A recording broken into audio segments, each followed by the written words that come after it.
Hello friends. तो दोस्तों आज की वीडियो में हम बात करने वाले हैं कि अगर हमारे पास कोई कॉलम है तो उस कॉलम में कितना सरिया लगेगा, या फिर अगर हम बात करें कि हमें कॉलम का स्ट्रक्चर डिजाइन दे रखा हो जिस तरीके से मैंने ये बनाकर रखा हुआ है। अगर आप ड्राइंग से काम करा रहे हैं साइट पर तो इसी तरीके से आपको कोई भी आर्किटेक्ट डिजाइन करके देगा कॉलम का। ठीक है, एक इस तरीके से प्लान देगा आपको और इस तरीके से आपको देगा इसका स्ट्रक्चर डिजाइन। ठीक है, तो सबसे पहले हम समझ लेते हैं कि स्ट्रक्चर डिजाइन हम कैसे रीड करते हैं, मतलब कॉलम की ड्राइंग हम कैसे रीड करते हैं। देखो, सबसे पहले मैं आपको बता दूं, ये जो हमारे पास होती है ये होती है हमारी पीसीसी। ठीक है, 100 mm ज़्यादातर मोटी होती है, ये 100 mm इसकी थिकनेस होती है। अगर आप इसके ऊपर राफ्ट नहीं डाल रहे हैं तो ये 100 mm ही होगी। अगर बाई चांस आप राफ्ट डाल रहे हैं इसके ऊपर तो फिर वो 150 तक जा सकती है। 150 पीसीसी जा सकती है, प्लस उसके ऊपर सीसी भी हो सकती है।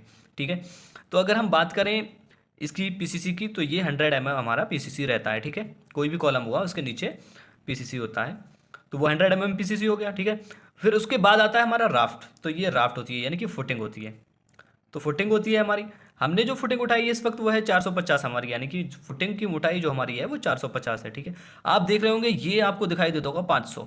तो ये जो हमारी रेड कलर की जो आई है सरिया ऊपर से, इसको हम सरिया, हमारी ये सरिया ऊपर से आई है रेड कलर की सरिया हमारी, ये सारी की सारी सरिया हमारी इस तरीके से एल मुड़ा होता है फुटिंग के अंदर, यानी कि जिसको हम बोलते हैं ठेबी भी बोलते हैं, कुछ लोग चौकी भी बोलते हैं। तो कॉलम की जो फुटिंग होती है उसमें एल मुड़ा हुआ होता है, यानी कि जो हमारा कॉलम खड़ा होता है उसमें एल मोड़कर उसको खड़ा करते हैं। तो उस एल की जो लंबाई ज़्यादातर होती है वो 500 होती है, यानी कि फुटिंग के हिसाब से भी होती है। अगर आपकी फुटिंग बड़ी है तो आप बड़ा उसकी एल को बढ़ा भी सकते हैं, लेकिन छोटी है तो दिक्कत हो सकती है। ठीक है, तो हमने जो हमारी फुटिंग उठाई है वो 1250 बाई 1250 की उठाई है। ठीक है, 1250 एंड 1250, तो हमने 500 का इसमें एल ले रखा है।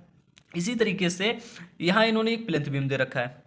प्लिंथ बीम की जो मोटाई है वो 375 है। ठीक है, आपने आपने कुछ ध्यान दिया होगा कि यहाँ बीम के आसपास ये देख रहे हैं, ये हमारे रिंग है। तो बीम के आसपास रिंग जो होता है बहुत करीब करीब दे देते हैं ये लोग, चाहे बीम के नीचे की साइड में देख लीजिए चाहे ऊपर की साइड में देख लीजिए, बहुत दूर को दे देते हैं, फिर ऊपर को बढ़ा देते हैं, स्पेस बढ़ जाता है। क्या होता है कि कोई भी अगर स्ट्रक्चर डिजाइन आपको कॉलम करके दे रहा है तो सबसे पहले वो बीम के 750 एरिए तक,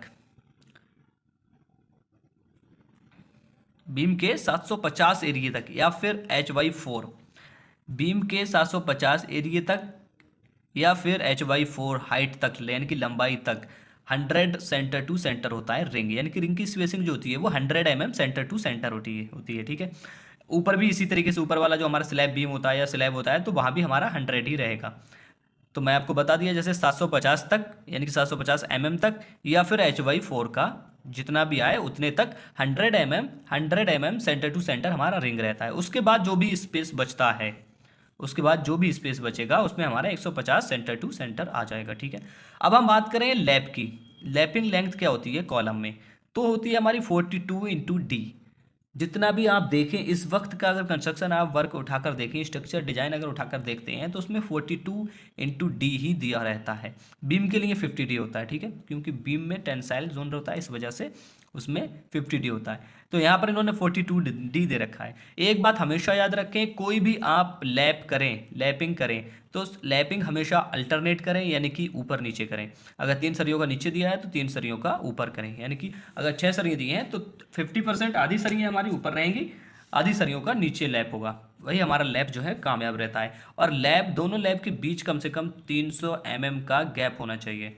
दोनों लैप के बीच, जैसे एक लैप यहाँ ख़त्म होता है तो ये दूसरा लैप 300 के बाद में स्टार्ट हो। ठीक है, ये हमारा आप समझ गए होंगे। अब हम आगे चलते हैं। ठीक है, हम पहले चलते हैं फुटिंग पे। वही फुटिंग का हमको सरिया निकालना है, एक कॉलम का हमें सरिया फाइनल करना है, तो हम फुटिंग को देख लेते हैं। फुटिंग हमारी है 1250 बाई 1250। ठीक है, चौड़ाई इसकी, मोटाई इसकी 450 दे रखी है। अगर हम इसकी सरिया की बात करें तो कवर, इस वक्त जो कवर चल रहा है फुटिंग का वो 65 mm चल रहा है, 65 mm, यानी कि इस तरफ से हम 65 mm माइनस करेंगे इस तरफ से, और इस तरफ से भी 65 माइनस करेंगे, तो हमारी जो सरिया आ जाएगी वो 1120 की आ जाएगी, बीच में लगेगी। ठीक है, इसी तरीके से हम जैसे कॉलम में एल देते हैं, इसी तरीके से हम एल देते हैं फुटिंग की सरिया में, चौकी वाली सरिया में हम देते हैं। हमने सिंगल जाल उठाया, सिंगल जाल ज़्यादातर लोग सिंगल जाल का इस्तेमाल करते हैं अपने घरों में, बिल्डिंग्स में तो डबल जाल होता ही है। तो 300 mm हमने इधर इन्होंने इनका एल दे दिया है, क्योंकि यहाँ पर ये जो हमारी हाइट है वो कुल 450 है, ठीक है। तो 450 होने की वजह से हमने इसका एल की लंबाई ले ली है 300। 300 एंड 300 1120, यानी कि हमारी फुटिंग की जो कटिंग लेंथ आएगी वो हम अगर करेंगे तो हमारा 1120 कैसे आया, 1250 होता है, माइनस 65 एक साइड से कवर, माइनस 65 दूसरी साइड से कवर, तो आता है हमारा 1120 प्लस 300 प्लस 300 प्लस 300 प्लस 300, यानी कि हमारी जो सरिया की कटिंग लेंथ आ गई है वो 1.72 आ गई है। जो हमारी फुटिंग की सरिया की कटिंग लेंथ होगी वो होगी 1.72। अब ये हमारी दो साइड चल डलेगी, एक तो सरिया देखो इस तरीके से डलेंगी फुटिंग में, ठीक है, और एक सरिया हमारी इस तरीके से डलेगी।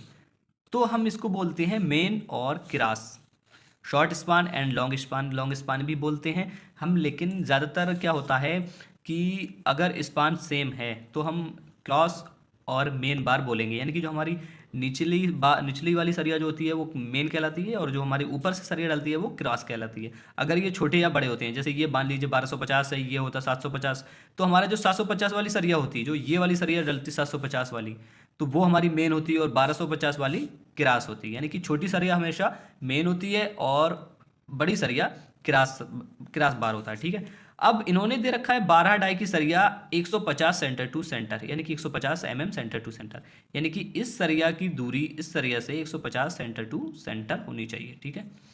तो अब 1250 है हमारी फुटिंग, 1250 हमारी फुटिंग दे रखी है, ठीक है। कवर हम माइनस करते हैं 65 का, ठीक है, दोनों साइड से कवर हमने माइनस कर दिया, हमारा आ गया 1120, यानी कि 1120 के स्पेस में हमको सरिया डालनी है। तो अब हम डिवाइड करेंगे इसको 150 से, ठीक है, क्योंकि 150 इसकी सेंटर टू सेंटर आती है हमारी 7.46, 7.46, यानी कि हम इसकी 8 सरियाँ ले सकते हैं, ठीक है, या फिर 7 सरियाँ ले लीजिए, हम इसकी 7 सरियाँ भी ले सकते हैं। तो हम 7 सरियों का ये एक निकाल लेते हैं इसका फुटिंग का वेट। तो 1 फुटिंग है हमारे पास, 2 साइड हैं, कैसे, एक साइड तो हमारी ये हो गई सरिया बड़ी, दूसरी साइड हमारी ये हो गई सरिया बड़ी, ठीक है। तो 2 साइड हैं, एक साइड में हमारी 7 सरियाँ आ रही हैं, ठीक, 7 सरियाँ हो गई। सरिया की कटिंग लेंथ हमने निकाली थी 1.72, और हमारी 12 की जो सरिया होती है उसकी जो पर मीटर वेट होता है वो होता है 0.89 किलोग्राम पर मीटर।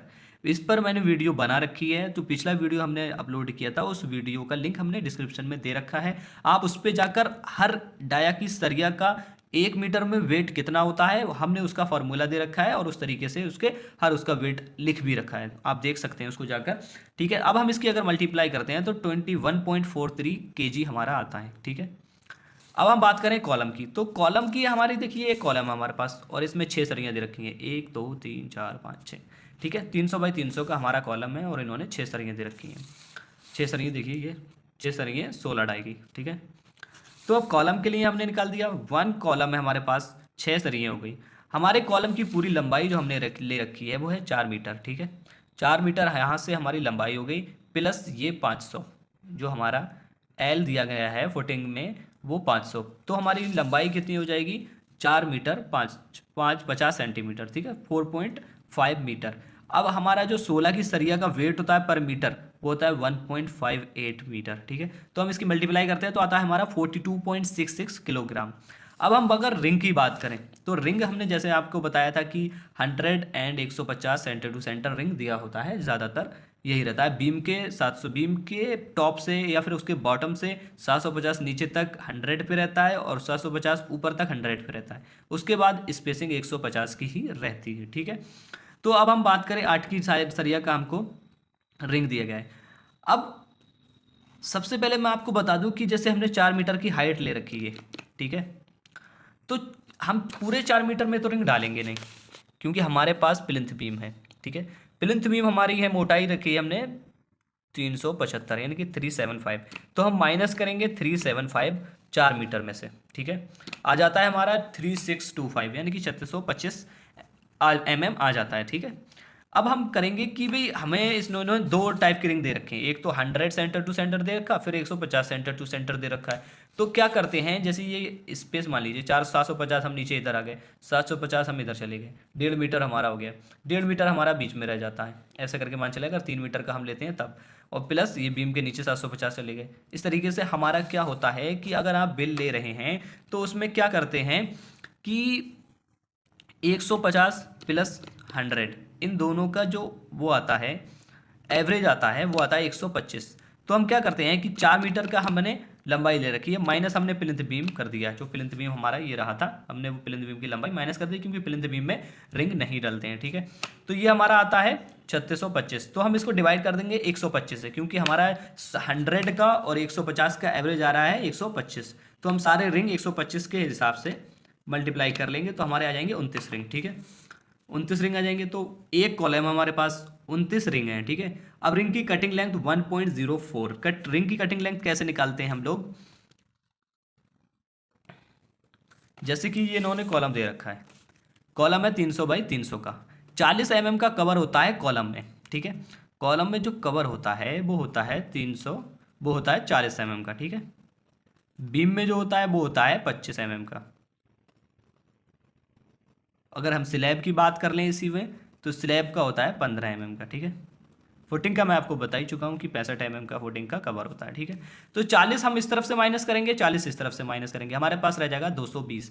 यानी कि रिंग एक साइड हमारा 220 रह जाएगा। तो एक साइड, दो साइड, तीन साइड एंड 4 साइड, यानी कि 220 गुणा 4, ठीक है। आ गया हमारा 880 प्लस ये हमारे पास हुक है, ये हुक, ठीक है। तो हुक की जो लंबाई हम लेते हैं वो लेते हैं 10D, ठीक है। मैं आपको बता दूँ थोड़ा सा कैलकुलेट करके। तो हमारा जैसे कि 220 हो गया, ठीक। अब 220 की 4 साइड हो गई, जैसे कि 1 2 3 एंड 4, ठीक है। 4 साइड हो गई, प्लस 2 हुक है हमारे पास, 1 और 2। तो हुक का क्या लेते हैं, 10D लेते हैं। 2 हुक है हमारे पास, कितनी डाई की सरिया है हमारे पास, 10D होती है। 10 डाया कितना है हमारे पास, 8, ठीक है। तो 220 गुणा 4 कितना होता है, 880 प्लस 10 से 2 की गुणा क्या करेंगे तो 20, और 8 की अगर 2 से करेंगे तो 8 दूनी 16 प्लस 160। तो ये जो हमारा 160 प्लस 880 निकल के आता है, वो आता है 1.04। तो हमारी 1.04 लंबाई रिंग की लंबाई आ गई। अब 8 mm सरिया का जो वेट होता है पर किलोग्राम पर मीटर के हिसाब में, वो होता है 0.395 किलोग्राम। तो इसका अगर हम मल्टीप्लाई करके हम निकालते हैं तो आता है हमारा 11.91 किलोग्राम। हम टोटल अगर इसका वेट करते हैं तो आता है हमारा 76 किलोग्राम। अगर हम इसको क्विंटल में कन्वर्ट करेंगे तो इसको 100 से हम डिवाइड कर देंगे, तो ये हमारा हो जाएगा 0.76 क्विंटल, ठीक है। तो दोस्तों वीडियो आपको कैसा लगा कमेंट करके ज़रूर बताइएगा। अच्छा लगा हो तो लाइक करें, शेयर करें, कमेंट करें, चैनल को सब्सक्राइब करें, बेल आइकन ज़रूर दबा दें, ताकि कोई भी वीडियो अगर हम अपलोड करें तो उसका नोटिफिकेशन आप तक पहुंच सके।